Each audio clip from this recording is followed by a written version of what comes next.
As a merry young huntsman was once going briskly along through a wood, there came up a little old woman, and said to him, "Good day, good day, you seem merry enough, but I'm hungry and thirsty.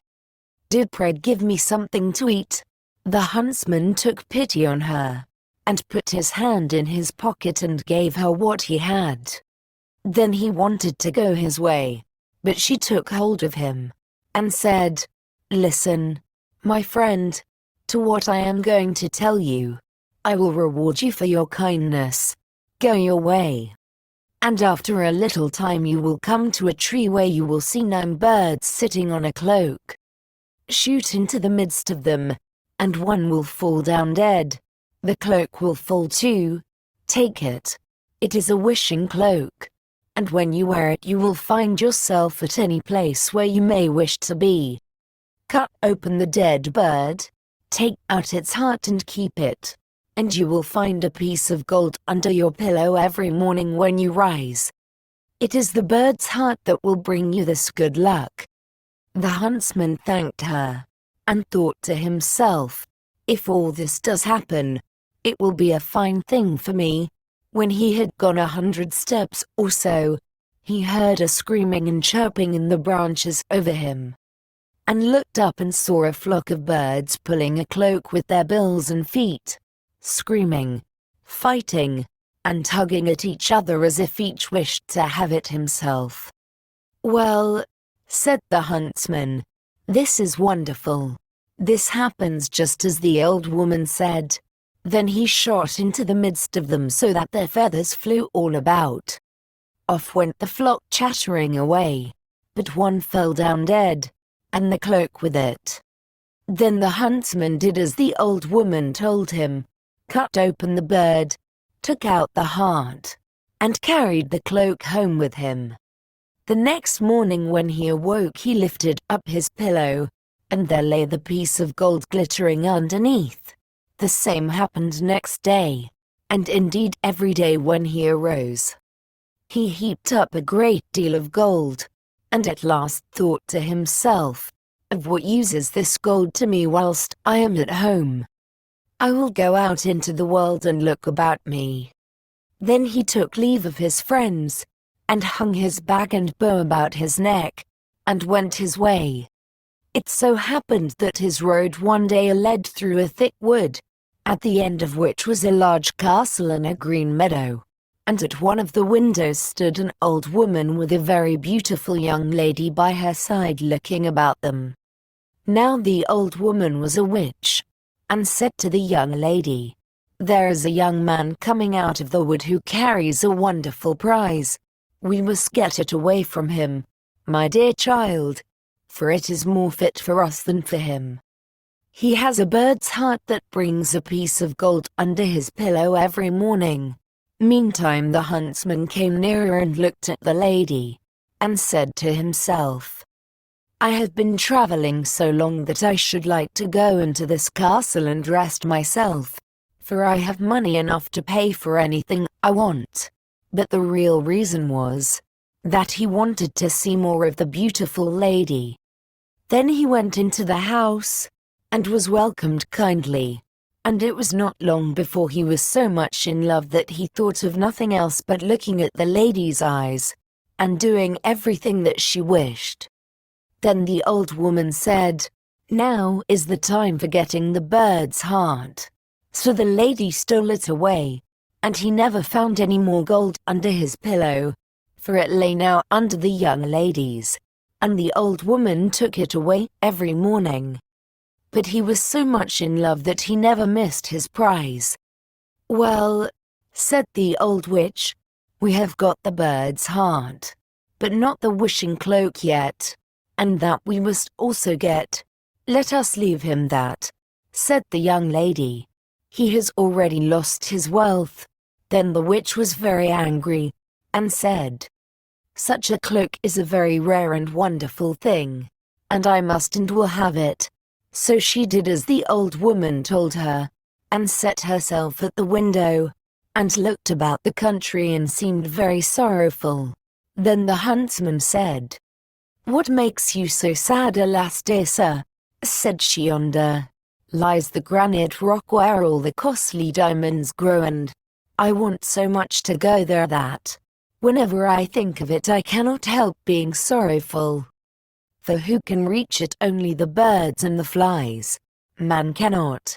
If that's all your grief, said the huntsman, I'll take you there with all my heart.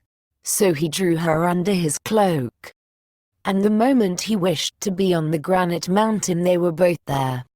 The diamonds glittered so on all sides that they were delighted with the sight and picked up the finest. But the old witch made a deep sleep come upon him, and he said to the young lady, Let us sit down and rest ourselves a little. I am so tired that I cannot stand any longer. So they sat down, and he laid his head in her lap and fell asleep. And whilst he was sleeping on, she took the cloak from his shoulders, hung it on her own, picked up the diamonds, and wished herself home again. When he awoke and found that his lady had tricked him, and left him alone on the wild rock, he said, Alas, what roguery there is in the world, and there he sat in great grief and fear, not knowing what to do. Now this rock belonged to fierce giants who lived upon it, and as he saw 3 of them striding about, he thought to himself, I can only save myself by feigning to be asleep. So he laid himself down as if he were in a sound sleep. When the giants came up to him, the first pushed him with his foot, and said, What worm is this that lies here curled up? Tread upon him and kill him. Said the second. It's not worth the trouble. Said the third. Let him live. He'll go climbing higher up the mountain, and some cloud will come rolling and carry him away. And they passed on. But the huntsman had heard all they said, and as soon as they were gone, he climbed to the top of the mountain, and when he had sat there a short time a cloud came rolling around him, and caught him in a whirlwind and bore him along for some time, till it settled in a garden, and he fell quite gently to the ground amongst the greens and cabbages. Then he looked around him, and said, I wish I had something to eat. If not, I shall be worse off than before. For here I see neither apples nor pears, nor any kind of fruits, nothing but vegetables. At last he thought to himself, I can eat salad. It will refresh and strengthen me. So he picked out a fine head and ate of it. But scarcely had he swallowed 2 bites when he felt himself quite changed, and saw with horror that he was turned into an ass. However, he still felt very hungry, and the salad tasted very nice. So he ate until he came to another kind of salad, and scarcely had he tasted it when he felt another change come over him, and soon saw that he was lucky enough to have found his old shape again. Then he laid himself down and slept off a little of his weariness, and when he awoke the next morning he broke off a head both of the good and the bad salad, and thought to himself, this will help me to my fortune again, and enable me to pay off some folks for their treachery. So he went away to try and find the castle of his friends, and after wandering about a few days he luckily found it. Then he stained his face all over brown, so that even his mother would not have known him, and went into the castle and asked for a lodging. I am so tired, said he, that I can go no farther. Countryman, said the witch. Who are you and what is your business? I am, said he, a messenger sent by the king to find the finest salad that grows under the sun. I have been lucky enough to find it, and have brought it with me, but the heat of the sun scorches so that it begins to wither, and I don't know that I can carry it farther. When the witch and the young lady heard of his beautiful salad, they longed to taste it, and said, Dear countryman, let us just taste it. To be sure, answered he, I have 2 heads of it with me, and will give you one. So he opened his bag and gave them the bad.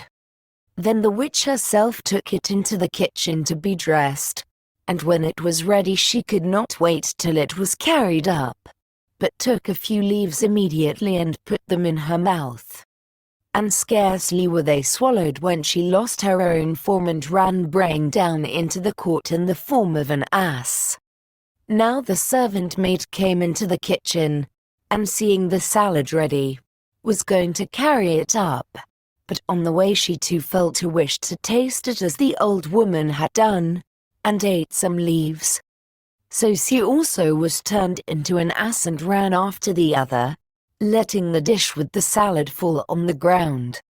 The messenger sat all this time with the beautiful young lady, and as nobody came with the salad and she longed to taste it, she said, "I don't know where the salad can be."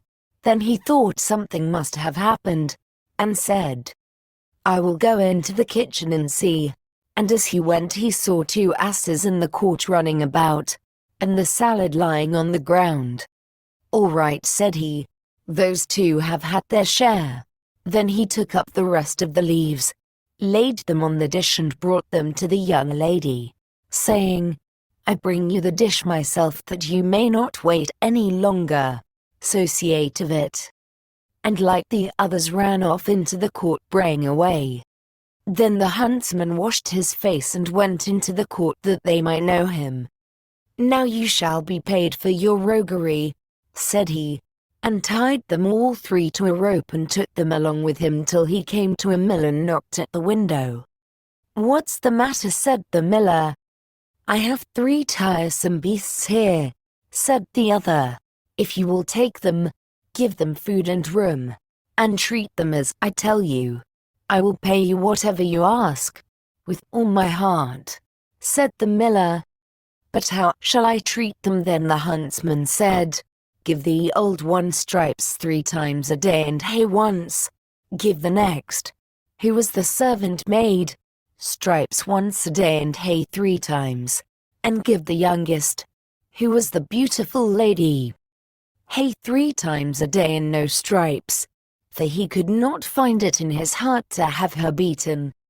After this he went back to the castle, where he found everything he wanted. Some days after, the miller came to him and told him that the old ass was dead. "The other 2," said he, "are alive and eat, but are so sorrowful that they cannot last long." Then the huntsman pitied them, and told the miller to drive them back to him, and when they came, he gave them some of the good salad to eat.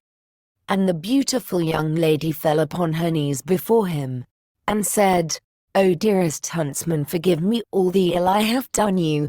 My mother forced me to it. It was against my will, for I always loved you very much. Your wishing cloak hangs up in the closet, and as for the bird's heart, I will give it you too." But he said, "Keep it. It will be just the same thing, for I mean to make you my wife." So they were married, and lived together very happily till they died.